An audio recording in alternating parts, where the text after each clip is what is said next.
Muna tayo sa presyuhan. Ayan na. Kasi nga, yung lumabas na balita, tumaas ang kamatis. Na naman. Presyo Naku, niyan. meron na naman. Babalik na raw. Coming soon. Ang normal price Gaano ka niyan. soon yan? Okay, sige ha. Alamin na ho natin ang lagay. Siyempre ng supply. Kasi sabi nga nila, di ba nakaka-apekto yung supply and demand sa presyo po natin. Yan, Okay? nasa linya natin. Ang spokesperson, Department of Agriculture, Connie, Asek Arnel de Mesa. Asek Arnel, magandang umaga po sa inyo. Uweng at Connie, sa pangalan ni Igan sa one-on-one, walang personal. Good morning, Good morning. Asek. Ay, magandang umaga, Weng and Connie, sa lahat na nakikinig at nanonood. Good morning po. Sir, mamamalengke ako. Yan, ang unang bibili ni Connie, kamatis. Kamatis, magkano na ba ang per kilo natin?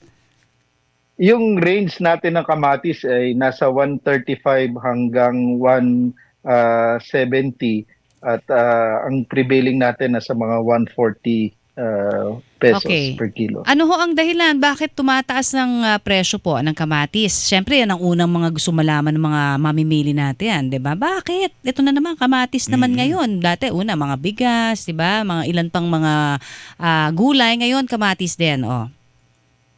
Yung kamatis, kagaya ng talong, sili, pag panahon ng tag-ulan ay limitado yung talaga nagtatanim dahil solanaceous crops yan at hindi masyadong pabor doon sa palaging nabababaran ng tubig.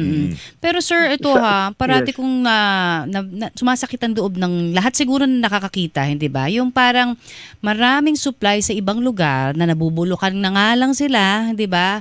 Tapos sa ibang lugar naman may kakulangan. So naayos na ba yung ating pong pagdadating ho ng mga goods natin sa iba't ibang mga lugar? Logistical issues, oo. Yan yung inaayos natin, patuloy nating inaayos dahil nga archipelagic nation tayo. Kailangan nating ayusin yung ating logistics and supply chain, including na rito yung mga cold storages natin. Kaya yung malaking plano ngayon ng ating presidente at saka ni Secretary Chu Laurel Jr. ayusin yung cold storages natin sa pamamagitan ng pagbibigay ng maraming solar powered cold storages doon sa mga production areas.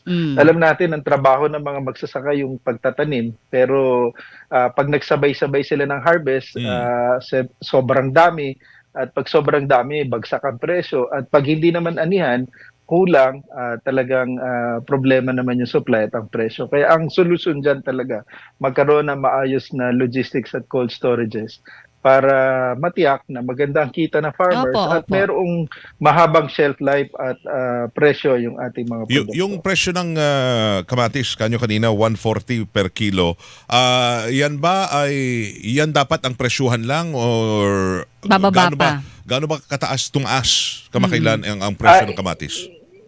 Yes, Weng. Inaasahan natin na magsisimula na rin yung bumaba dahil in 1 week or 2 weeks time ay yung karamihan ng supply naman natin ay magdadatingan na rin. Nagkaroon talaga ng delay ng harvest dahil itong Southern Luzon region magsimula nung tinamaan ng aghon. So tapos sunod-sunod na ulan.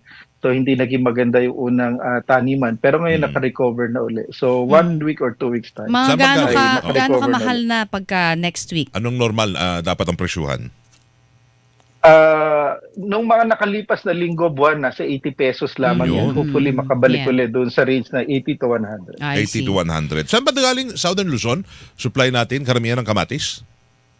Yung kamatis natin, yung mga lowland vegetables ay Southern Luzon, Central Luzon at saka Northern Luzon. Opo. Sir, balikan ko lang yung kaninang nabanggit nyo tungkol dun sa mga cold storage facilities, no? May mga reklamo ho tayo natatanggap dito. Sinasabi nila hindi naman daw nagagamit yan ng mga magsasaka, kundi ang gumagamit, karamihan, kadalasan, mga middlemen, yung mga negosyante. Naayos na ho ba daw yun, yung problema doon kasi hindi talaga napapakinabangan ng mga dapat mapakinabangan? Yung mga nauna natin na cold storages, ang naging focus natin dyan yung sa sibuyas. Ngayon, napaka-stable ang presyo ng sibuyas. Dati umabot yan ng 700. Ngayon, nasa 80 to 100 pesos na lang yung pula at puting sibuyas. At marami na tayong naitayo bukod doon sa managed. Ang ginagawa natin ay managed by the farmer cooperatives and association. Yung number one requirement. So, hindi na tayo nag-expect ngayon ng maramihang problema sa sibuyas. In fact, yung ating inventory ay 162,000 metric tons sa pula at 12,000 metric tons sa yellow onion, which could last 7 to 8 months na nasa mga cold storages natin So, sa mga sandaling ito. Ang gumagamit Sibuyas daw yan, mga middlemen, hindi lang yung mga magsasaka. Yung mga maliliit, wala silang mapaglagyan. Kailangan nilang ibenta para syempre hindi sila mabulukan. Ma-dispose lahat. Oo. Ang maaga. Actually, marami ngayon na nasa cold storages na pag-aari ng ating mga magsasaka at mga kooperatiba. So kaya yun nakita natin sa inventaryo. Marami tayong inventaryo ngayon. So, Saan ba nakikita yung mga cold storages na yan, Asek? Saan ba? Karamihan ay nasa Central Luzon, Nueva Ecija para sa sibuyas at saka rito sa Mindoro areas. Pero ngayon nga, yung plano natin, hindi lang sa sibuyas, kung hindi Sa sa lahat. iba pang gulay at prutas, pati na rin ang karne at saka yung karne may separate yan na cold storages kasi mababa yung temperature Oo. requirement nila. Yes. Yung sa mga gulay ay hindi dapat tataas sa 5 Yung degrees mga- centigrade Oo. para Pero saan- ma-maintain yung quality. Pero saan nakapwesto ko yung mga cold storages yan? May sa pribadong lupa o may mga warehouse ng gobyerno? Doon Meron. nakalagay yung mga cold storages. Kadalasan yan ay pag-aari ng mga kooperatiba.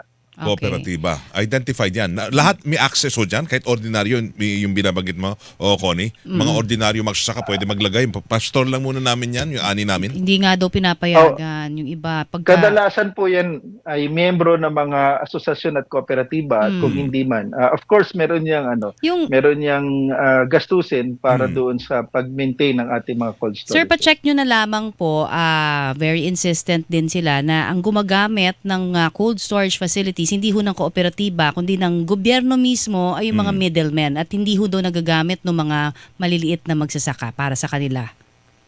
Sige po, ipa-check po natin yan. At Apo. kagaya po ng nabanggit ko, ay yung mga pag-aari ng mga kooperatiba na pinagawa ng ating pamahalaan, dapat po ay sa mga magsasaka po yan. Ayun, okay. alright. So again, yung kamatis, babalik sa normal ang presyohan. 80 pesos, sir, next 80 week. next week. 80 to 100. In 1 week to 2 weeks 1 time week. po. Okay, 80. Pag sumobra pa ho dyan, may nag-overprice na. Baka may nag-hoard May na nag-hoard, naman. ano? Oo. Namamonitor niyo po yun, ASEC, no? So far, wala naman tayo mga...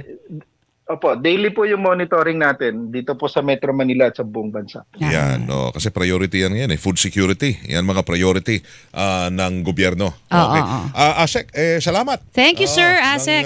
marami sa oras. Maraming salamat, Weng, and Connie po. Connie. Thank you. Connie. Magandang umaga at maraming salamat po. Salamat po, ASEC. Ayan. Thank you, ha. Si Asek Arnel de Mesa, ang spokesperson ng Department of Agriculture, yung presyuhan ng kamatis.